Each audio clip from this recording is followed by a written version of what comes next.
Hello everyone, second semester student. Concept हम लोग का क्लास चल रहा था। 6 लेक्चर अब तक हो चुका है। लास्ट हम प्रॉब्लम 14 कराए थे, बोले थे बहुत इंपॉर्टेंट सा है। जो अभी तक नहीं किया सब लोग वीडियो कंप्लीट कर लीजिए, क्योंकि फिर हम लोग कंटिन्यू कर रहे हैं क्लास। आज भी हम लोग का बहुत इंपॉर्टेंट क्लास है कॉन्सेप्ट में, क्योंकि हम लोग कॉन्सेप्ट में फीफो टाइप का सम्स कर चुके हैं, 2 बार किए। आज हम लीफो करेंगे और एक सिंपल एवरेज करेंगे। खैर उससे पहले एक बेसिक सम फिर से रिवीजन करेंगे, क्योंकि एक हफ्ता गैप हो गया, तबीयत खराब था तो क्लास ले नहीं पाए, तो अभी फिर से कंटिन्यू करते हैं। तो आज हम लोग करने वाले प्रॉब्लम 17, पेज नंबर 373। हम जो नंबर बोल रहे हैं और पेज नंबर बोल रहे हैं, वो बुक मेरे पास जो है वो 1 साल पुराना बुक है। तो अभी जो न्यू बुक लिया है उसमें सिर्फ 1-2 पेज आगे पीछे होगा।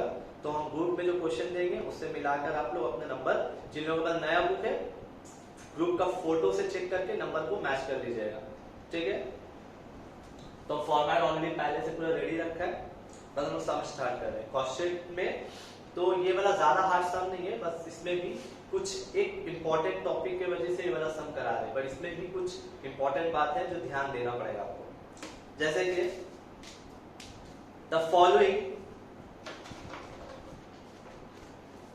The following data relate to the manufacture of a standard product during the 4-week period to June 30th। मतलब हमको जून महीना का एक क्वेश्चन रेडी करना है।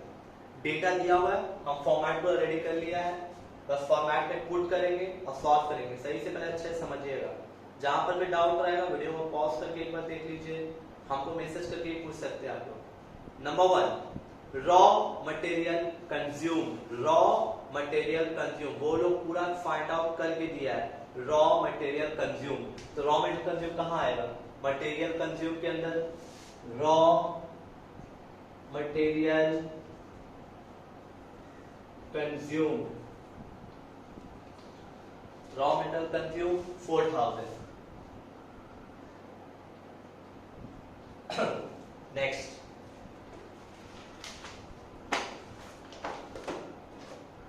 वेजेस। क्या बताया था? वेजेस। वेजेस के बारे में तो कुछ नहीं बोले, सिर्फ वेजेस लिखा रहेगा। तो क्या बताया था? डायरेक्ट कॉस्ट के अंदर आएगा। प्रोडक्टिव वेजेस डायरेक्ट कॉस्ट के अंदर, अनप्रोडक्टिव वेजेस फैक्ट्री ओवरहेड के अंदर। तो यहाँ पर सिर्फ वेजेस है। हाँ, और एक फैक्ट्री अगर वेजेस लिखा रहता फैक्ट्री वेजेस, तो फैक्ट्री ओवरहेड के अंदर लिखते हैं, लेकिन यहाँ सिर्फ वेजेस लिखा हुआ है तो डायरेक्ट कॉस्ट के अंदर लिखेंगे। वेजेस 6000 रुपया।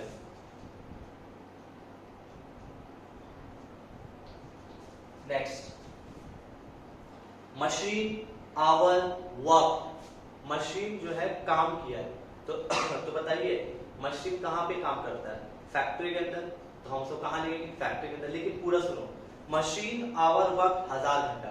मशीन 1000 घंटा काम किया है, 1000 आवर मशीन काम किया है। और बता रहा नीचे दिया हुआ है मशीन आवर रेट 50 पैसा, मतलब 50 पैसा पर आवर है, 50 पैसा पर आवर। तो हम इसको कैसे लिखेंगे? ध्यान से देखिएगा। मशीन आवर वर्क, मशीन 1000 घंटा काम किया है और 1 घंटा का रेट कितना बताया? 50 पैसा। तो 50 पैसा हम लोग 50 नहीं लिख देंगे, 50 मतलब 50 रुपीज हो गया। तो 50 पैसा कितने लिखेंगे? 0.50। तो 1000 इंटू 0.50 आपका हो जाएगा 500 रुपया, ठीक है। मशीन फैक्ट्री में काम करता है, इसलिए हम उसको फैक्ट्री ओवरहेड के अंदर लिखा। 1000 घंटा काम किया, हर घंटा का रेट दिया हुआ था 50 पैसा पर आवर, इसलिए 1000 इंटू 50 पैसा per hour. Office overhead, office direct लिखा हुआ है, ऑफिस ओवरहेड। तो हम जाते हैं ऑफिस में, ऑफिस ओवरहेड लिखा हुआ है 20% on work cost. 20% on work cost, work cost तो अभी तक निकाला नहीं है, तो देखिए 20% ऑन वर्क कॉस्ट हम इसे लिख के छोड़ दिया है, जब हम लोग कैलकुलेशन करेंगे तब का बात है। Next, selling overhead. Selling overhead तो कहां लिखेंगे? सेलिंग के अंदर, सेलिंग ओवरहेड सेलिंग ओवरहेड दिया हुआ है 6 पैसा पर यूनिट, यहाँ पर प्रॉब्लम हो गया 6 पैसा पर यूनिट। तो सर 6 पैसा पर यूनिट आप किससे मल्टीप्लाई कीजिएगा? तो देखिए यहाँ पर 6 पैसा का मतलब क्या होता है? 6 नहीं, 6 का मतलब उन्हें 6 रुपीज, 6 पैसा बोल रहा है, तो 6 पैसा मतलब 0.06 इंटू किससे मल्टीप्लाई करेंगे? तो आप लोगों को बताया था कि अगर ऑफिस ओवरहेड में कोई भी ऐसा एक्सपेंस बोल दे 6 रुपया पैसा, 5 रुपया पर यूनिट, तो हम लोग किससे मल्टीप्लाई करेंगे? प्रोडक्शन से। लेकिन यहाँ पर प्रोडक्शन से मल्टीप्लाई नहीं होगा। अगर कभी भी सेलिंग ओवरहेड का कोई भी एक्सपेंसेस अगर पर यूनिट में बताए तो उसको सेल से मल्टीप्लाई किया जाता है। किससे मल्टीप्लाई किया जाता है? सेल से। और ऑफिस ओवरहेड का कोई भी एक्सपेंसेस अगर बोले कि 6 unit per unit, 5 rupees per unit, 4 rupees per unit, तो किससे मल्टीप्लाई करेंगे? प्रोडक्शन से। जब दिमाग में बसा लीजिए, ऑफिस ओवरहेड का कोई भी खर्चा पर यूनिट पे दिया रहा है तो प्रोडक्शन से मल्टीप्लाई होगा, और सेलिंग ओवरहेड का कोई भी खर्चा अगर पर यूनिट में बोले तो आप लोग सेल से मल्टीप्लाई कीजिएगा। तो यहाँ पर किससे मल्टीप्लाई करेंगे? 0.06 इंटू सेल। सेल अभी तक नहीं पता कितना माल बेचा, तो हमने लिख के रखा है सेल।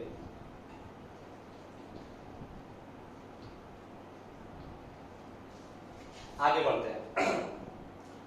यूनिट प्रोड्यूस 20,000, कितना माल बनाया है? 20,000। देखिए प्रोडक्शन 20,000। आगे सुनिए, यूनिट सोल्ड 18,000, कितना बेचा है? 18,000 यूनिट। तो माल बनाया है 20,000, बेचा है 18,000, ठीक है। तो यहां पर अब याद कीजिए क्या लिखा हुआ है? सेलिंग ओवरहेड 6 पैसा पर यूनिट। तो क्या बताया था? सेलिंग ओवरहेड का कोई भी एक्सपेंसेस किससे मल्टीप्लाई करेंगे? सेल से। तो बताओ कितना सेल किया है? 18,000 यूनिट। तो इधर देखिए, यहाँ पर फिर से वर्किंग दिखा ले, 0.06 इंटू 18,000। गलती से भी प्रोडक्शन से मल्टीप्लाई नहीं होगा। प्रोडक्शन से तब मल्टीप्लाई होता जब ऑफिस का एक्सपेंस होता। हम लोग यहाँ किसका लिख रहे हैं? Selling overhead. सेलिंग ओवरहेड का कोई भी एक्सपेंसेस अगर यूनिट से मल्टीप्लाई करना हुआ तो सेल से करेंगे। सेल कितना किया है? 18,000। तो 18,000 0.06 इंटू 18,000, 0.06 इंटू 18,000 होता है आपका 1080।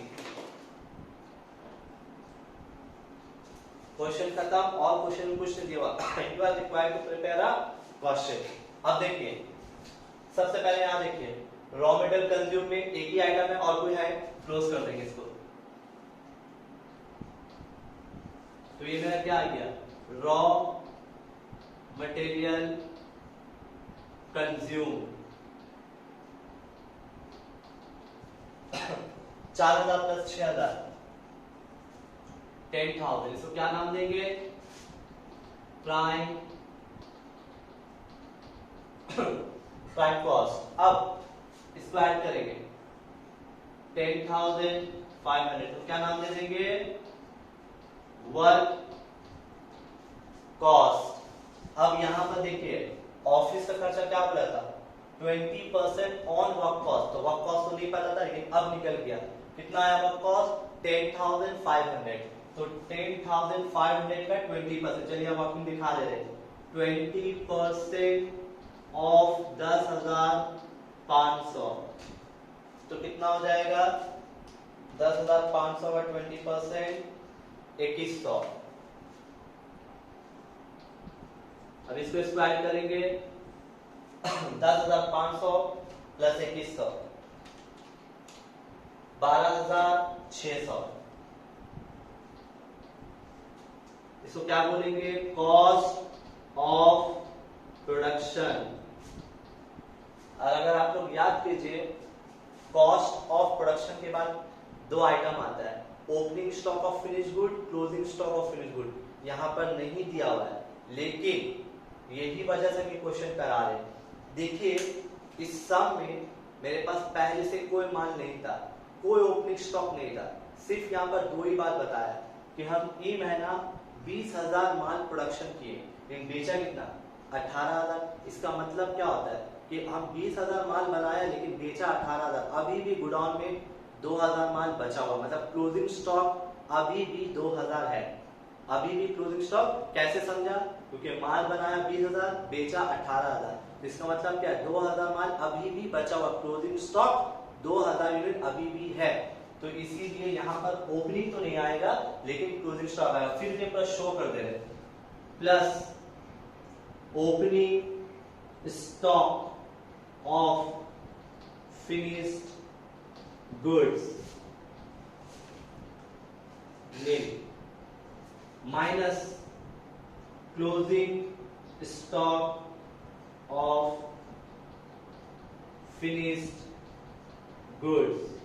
मतलब माल कुछ बचा हुआ है, प्रोडक्शन के 20,000 बेचे 18,000, अभी भी 2,000 पीस बचा हुआ है। तो 2,000 इनटू क्लोजिंग स्टॉक का वैल्यू कैसे निकालते हैं? यहाँ पर कोई मेथड मेंशन नहीं है। जब कोई मेथड मेंशन नहीं किया रहेगा तो फीफो अप्लाई करेंगे। तो अब फीफो मेथड से इसका वैल्यू कैसे निकालेंगे? जैसे निकालते हुए आते हैं, क्या करते हैं हम लोग? कॉस्ट ऑफ प्रोडक्शन का रेट निकालेंगे। कॉस्ट ऑफ प्रोडक्शन, देखिए कॉस्ट ऑफ प्रोडक्शन हमको पता है, हमको इसका रेट कैसे निकालेंगे? फॉर्मूला तो बार बार दो तीन एक ही तरह का 3-4 बार करा दिए। तो देखिए कॉस्ट ऑफ प्रोडक्शन का रेट निकालेंगे। Cost of production per unit rate, इसका फॉर्मूला क्या बताया था? Cost of production divided by production. तो बताइए इस सब में कॉस्ट ऑफ प्रोडक्शन कितना है हम लोग का? Cost of production 12,600, 12,600 divided by production, कितना माल प्रोडक्शन किए? 20,000 डिवाइडेड बाय, फिर से समझाते हैं। क्लोजिंग स्टॉक का वैल्यू कैसे निकालते हैं? पहले क्लोजिंग स्टॉक का यूनिट को कॉस्ट ऑफ प्रोडक्शन का रेट से मल्टीप्लाई करेंगे। तो कॉस्ट ऑफ प्रोडक्शन का रेट कैसे निकालेंगे? ये लिखा कॉस्ट ऑफ प्रोडक्शन का रेट कैसे निकालते हैं? जितना भी कॉस्ट ऑफ प्रोडक्शन है डिवाइडेड बाय प्रोडक्शन। तो कॉस्ट ऑफ प्रोडक्शन कितना आया था? 12,600 लिखा, डिवाइडेड बाय प्रोडक्शन, कितना प्रोडक्शन? 20,000 लिखे 20,000। अब डिवाइड करेंगे 12,600 डिवाइडेड बाय 20,000, तो 0.63, 0.63। तो कॉस्ट ऑफ प्रोडक्शन का रेट कितना आया? 0.63। तो इसको 0.63 से मल्टीप्लाई कर देंगे। 2,000 इंटू 0.1260, 1260। क्लोजिंग स्टॉक तो माइनस होता है इसलिए ब्रैकेट में रखेंगे। क्लोजिंग स्टॉक कैसे निकाला? फिर से एक बार देख लीजिए, 0.63 का रेट आया, तो 0.63 से क्लोजिंग स्टॉक का यूनिट से मल्टीप्लाई कर दिया। अब सॉल्व करेंगे, 12,600 माइनस 1260, तो 11,340, 11,340। ये आया आपका cost of goods, cost of goods sold. Cost of goods sold आ गया। अब इसको ऐड करेंगे, 11,340 प्लस 1,080, 12,420, 12,420। कॉस्ट ऑफ सेल्स, आगे कॉस्ट ऑफ सेल्स, आखिरी क्या लिखते हैं? प्रॉफिट। प्रॉफिट नहीं पता है, सेल पता है हमको। 18,000 यूनिट कितना बेचा था? वैल्यू बता दिया, 1 रुपया पर यूनिट लेके बेचा है। कितना पीस बेचा है? 18,000 पीस 1 रुपया के, 18,000 पीस 1 रुपया करके। तो कितना पीस बेचा था? सेल वैल्यू कितना हो जाएगा तब? 18,000 पीस को 1 रुपया के बेचा तो कितना हो गया? 18,000। माइनस करके प्रॉफिट निकाल लीजिए, 18,000 माइनस 12,420, 5580 प्रॉफिट आया।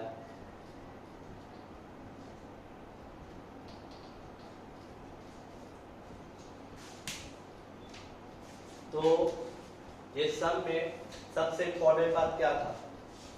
तीन चीज, छोटा सम था लेकिन बहुत इंपॉर्टेंट सम था, आने का बहुत चांसेस है। सबसे पहला बात कि यहाँ पर एक मशीन आवर वर्क का बात आया। मशीन जो है फैक्ट्री में काम करता है, इसीलिए हम उसको मशीन को फैक्ट्री में लिखा। कितना घंटा काम किया? 1000 घंटा काम किया। 1 घंटा रेट कितना बताया? 50 पैसा। तो 1000 इंटू 0.50 से मल्टीप्लाई किया, मशीन आया।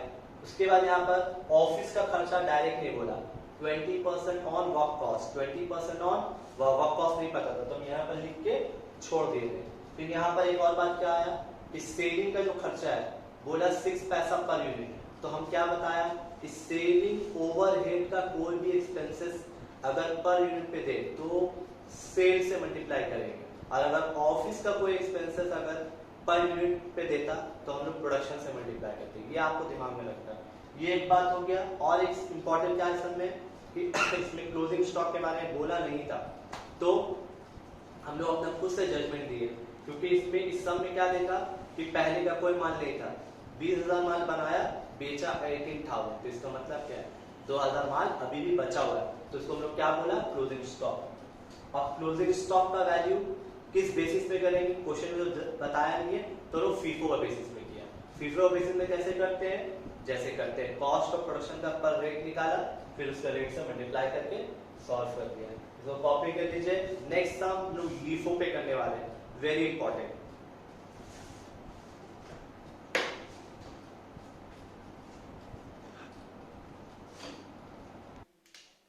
तो next sums problem 22 page number 379।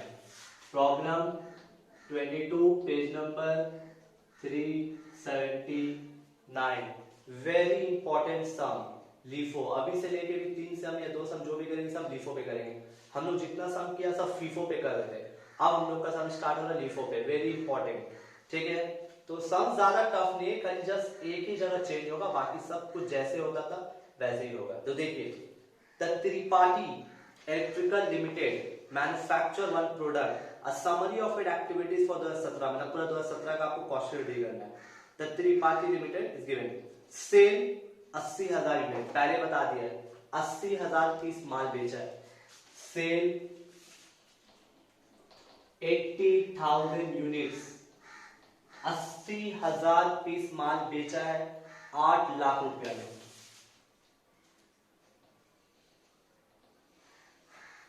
80,000 unit को माल बेचा है 8 लाख रुपए में, इसको लिख के रखता है, ये सबसे एंडिंग में आएगा, let it be. Next, material दिया हुआ है, डायरेक्ट लिखो मटेरियल, और उसके बाद दिया हुआ डेट दिया हुआ है 1 जनवरी 31 दिसंबर। इसका मतलब क्या है? एक ओपनिंग स्टॉक ऑफ मटेरियल है, क्लोजिंग स्टॉक ऑफ मटेरियल है।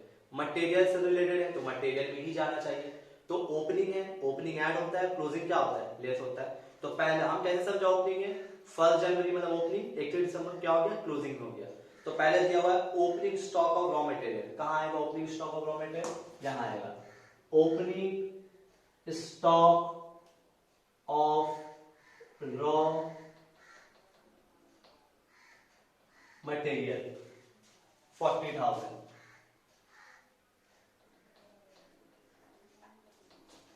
फिर दिया हुआ है closing stock of raw material, तो क्लोजिंग स्टॉक क्या होता है? Minus closing stock of raw material, closing stock of raw material 32,000।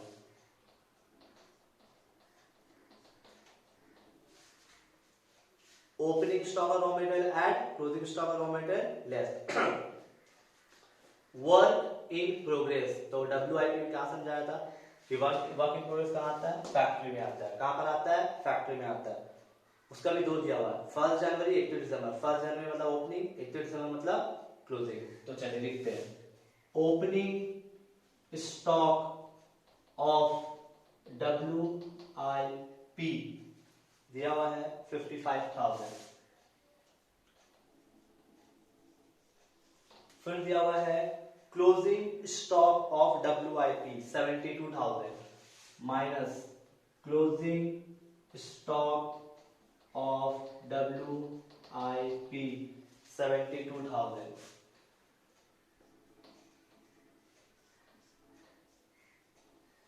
Next फिर दिया हुआ फिनिश गुड, तो फिनिश गुड कहाँ आएगा, ऑफिस का जस्ट नीचे में आता है, उसका भी 2 डेट दिया हुआ है, ओपनिंग 1 जनवरी, क्लोजिंग।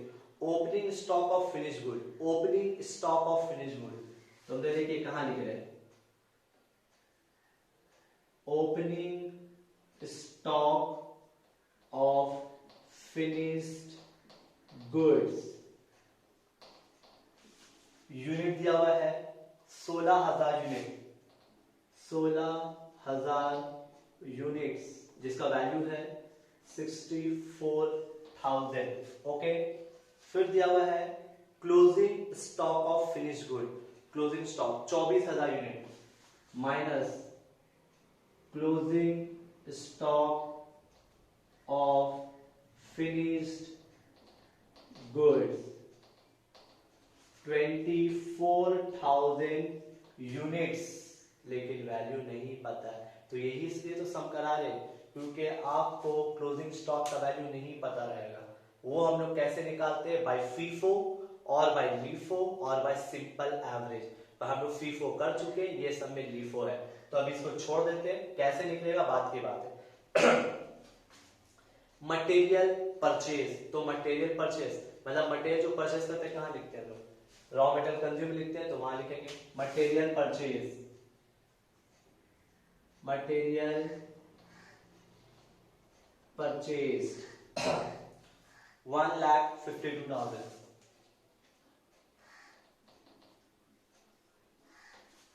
नेक्स्ट डायरेक्ट लेबर, तो लेबर तो डायरेक्ट बोल ही दिया है, डायरेक्ट वर्ड मेंशन कर दिया, हम डायरेक्ट नहीं लिखेंगे, direct labour,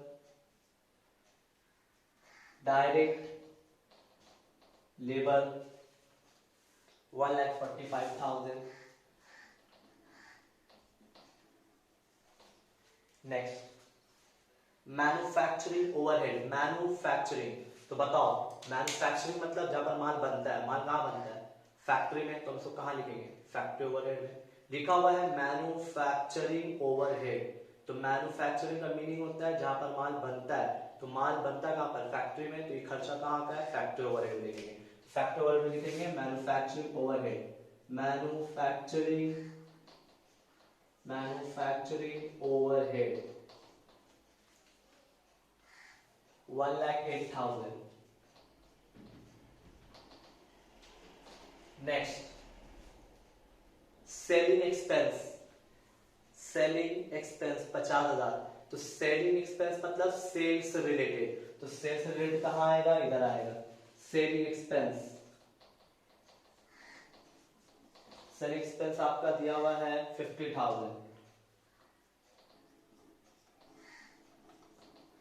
last general and administration expense, general word पहले लिखा है, जनरल मतलब नॉर्मल का यह खर्चा, मतलब ऑफिस, जनरल जब आदमी कुछ नहीं मेंशन करता तो हम लोग ऑफिस ही मानते हैं। फाइनल अकाउंट याद कीजिए, कोई ऐसा खर्चा है जिसको जज नहीं कर पा रहे तो लोग क्या करते हैं, इसको पीएल अकाउंट में लिखते हैं, तो वैसे यहाँ पर भी जनरल वर्ड यूज किया, तो जनरल मतलब ऑफिस का खर्चा। अब बगल में ये भी लिखा है जनरल एंड एडमिनिस्ट्रेशन, तो उससे समझ में आ ही गया कि कहाँ खर्चा है, ऑफिस का, general and administration expense, general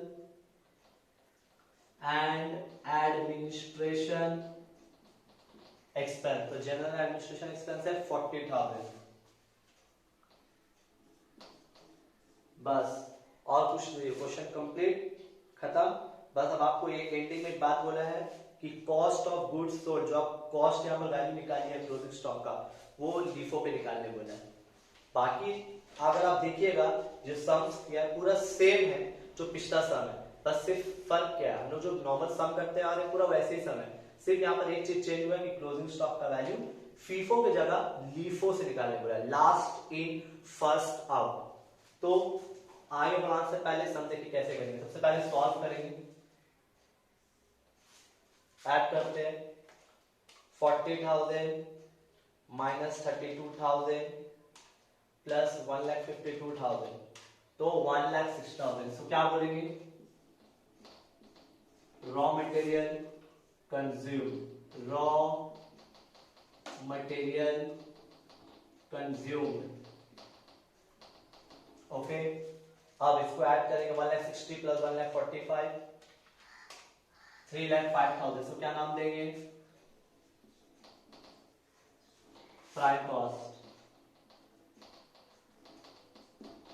prime cost आ गया। अब 3,05,000 प्लस 55,000 माइनस 72,000 प्लस 1,08,000 3,96,000। इसका क्या नाम होगा? Work cost. Work cost. अब 3,96,000 प्लस 40,000 4,36,000 4,36,000। इसका नाम क्या होगा? Cost of production. बस अब यहीं पर रोकेंगे सबको। तो स्टार्टिंग से ऐड करते करते करते कॉस्ट ऑफ प्रोडक्शन तक आ गए। अब सिर्फ एक स्टेप से रुका हुआ, क्लोजिंग स्टॉक का वैल्यू निकालना। और हम लोग क्लोजिंग स्टॉक का वैल्यू कैसे निकालना है? फीफो से नहीं, लीफो से। कैसे करेंगे देखिएगा स्टेप को ध्यान से। सबसे पहला बात कि कंपनी 80,000 पीस माल बेचा है, तो प्रोडक्शन कितना किया है नहीं पता है। पहले हमको कितना माल बनाया है वो निकालना होगा। तो उसके लिए फॉर्मूला दिया था आप लोगों को, देखिए closing stock is equals to opening stock plus production minus sales.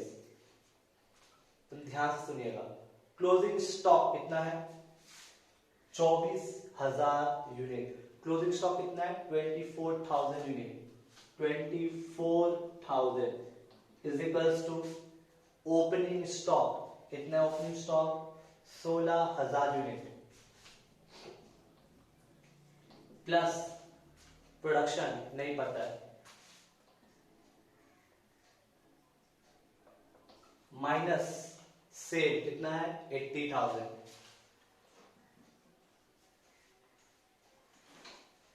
Opening पता था, क्लोजिंग पता था, सेल पता था, सब लिखा। अब सबको इधर लेके आएंगे तो प्रोडक्शन निकल जाएगा। 24,000 minus 16,000 plus 80,000 is equals to production. तो कितना हो जाएगा? 80,000 प्लस 24,000 माइनस 16,000 तो 88,000। तो प्रोडक्शन कितना आ गया आपका? 88,000। ठीक है ना? ठीक है। सबसे इंपॉर्टेंट होता है कि जब आप लीफो कर रहे हो या फीफो कर रहे हो, प्रोडक्शन दिया हुआ है तो अच्छी बात है, प्रोडक्शन अगर नहीं दिया हुआ है तो पहले निकालना पड़ेगा। तो हम क्या किए? पहले प्रोडक्शन निकाला। देखिए कंसेप्ट क्या बोलता है, आप सोचिए कि अगर कंपनी लीफो फॉलो करेगा, लीफो का मतलब क्या होता है? Last in first out. इसका मतलब है कि नया माल को पहले बेचेंगे, पुराना माल को छोड़ देंगे। लीफो का मतलब नया माल पहले बेचेंगे, पुराना माल छोड़ देंगे। ठीक है। तो अब एक बात बताइए, ये कंपनी के पास पहले से कितना माल था? 16,000 पीस। सही समझिएगा। ओपनिंग स्टॉक कंपनी के पास 16,000 पीस था और 16,000 पीस का वैल्यू कितना था? 64,000।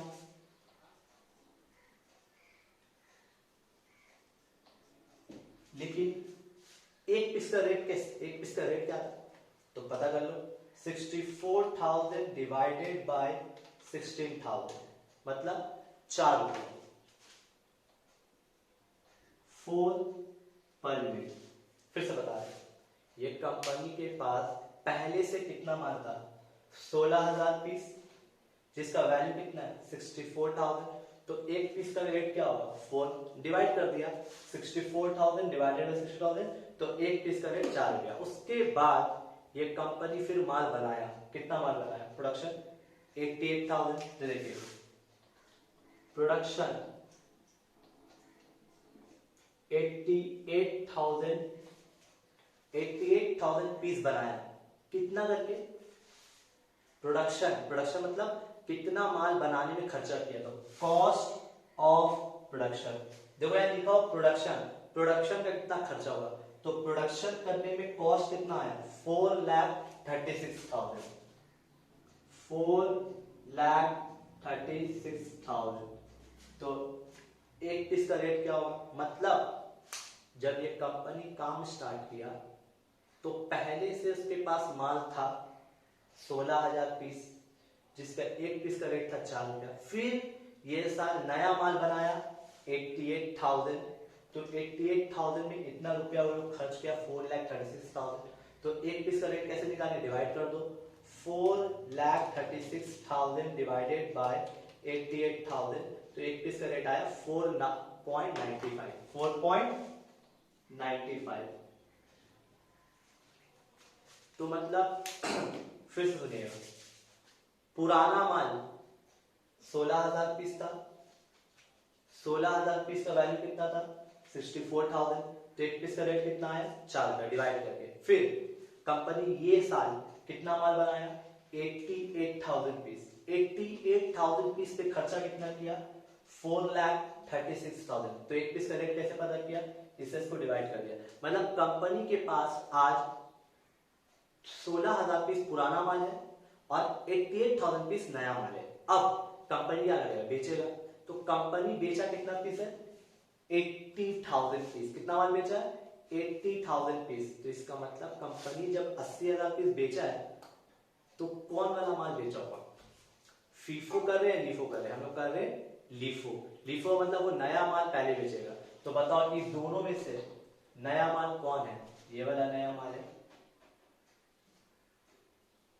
16,000 पीस पहले से था, फिर 88,000 पीस बनाया, लेकिन बेचा सिर्फ कितना ओनली 80,000। तो 80,000 जो माल बेचा है वो कौन वाला बेचा होगा। अगर कंपनी फीफो फॉलो करता तो पुराना माल पहले बेचता फिर नया माल बेचता, लेकिन कंपनी फॉलो क्या कर रहा है लीफो, पहले नया माल बेचेगा।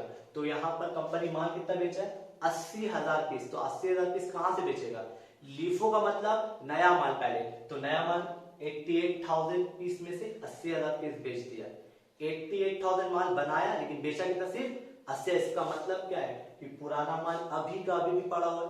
देखिए तो वैल्यू रिमेन आफ्टर सेल, मतलब माल बेचने के बाद भी उसका माल बच गया, पुराना माल वैसे का वैसे रह गया। ओपनिंग स्टॉक 16,000 पीस 4 रुपया करके 64,000। कंपनी माल कितना बेचा 80,000 पीस, कहां से बेचा नया, पुराना माल नहीं नया बेचा। नया माल कितना था 88,000, 88 में से 80 बेच दिया, तो अभी भी नया माल भी बचा हुआ, कितना भी बचा हुआ है 8,000।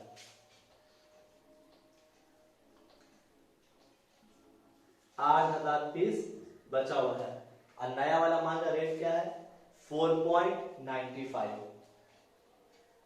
तो फिर इसका वैल्यू क्या हो जाएगा, मल्टीप्लाई कर दो 8,000 इंटू 4.95 39,600 ऐड कर देंगे। फिर से सुनिए कैसे निकाला वैल्यू।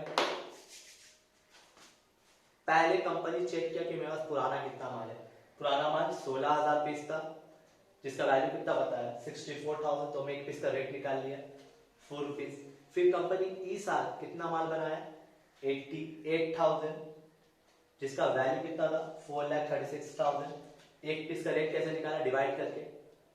कंपनी लीफो फॉलो करे, लीफो का मतलब कंपनी नया माल पहले बेचेगा पुराना माल नहीं बेचेगा। कंपनी कितना माल बेचा है 80,000 यूनिट, तो 80,000 कहां से बेचेंगे, मेरे पास दो कैटेगरी का माल है 16,000 पहले का और अभी 88 है।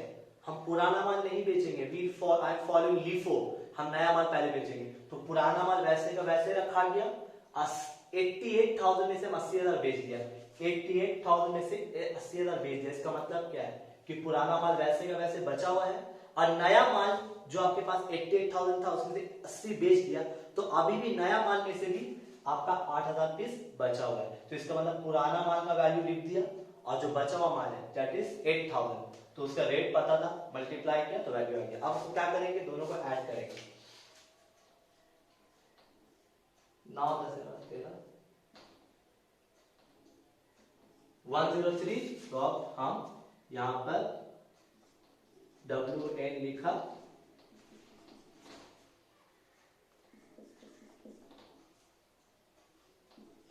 Working note 103600। अब इसको लेस करेंगे तो सॉल्व करेंगे। 4,36,000 प्लस 64,000 माइनस 103,600 3,96,400 3,96,400। ये आपका आ गया कॉस्ट ऑफ गुड्स सोल्ड। अब इसको ऐड करेंगे 50,000 पे तो आ गया 4,46,400 4,46,400 cost of sales plus profit नहीं पता हमको, सेल तो पता है 8 लाख रुपया, माइनस करके प्रॉफिट आया 3,53,600। तो इस तरीका से LIFO का सम किया जाता है।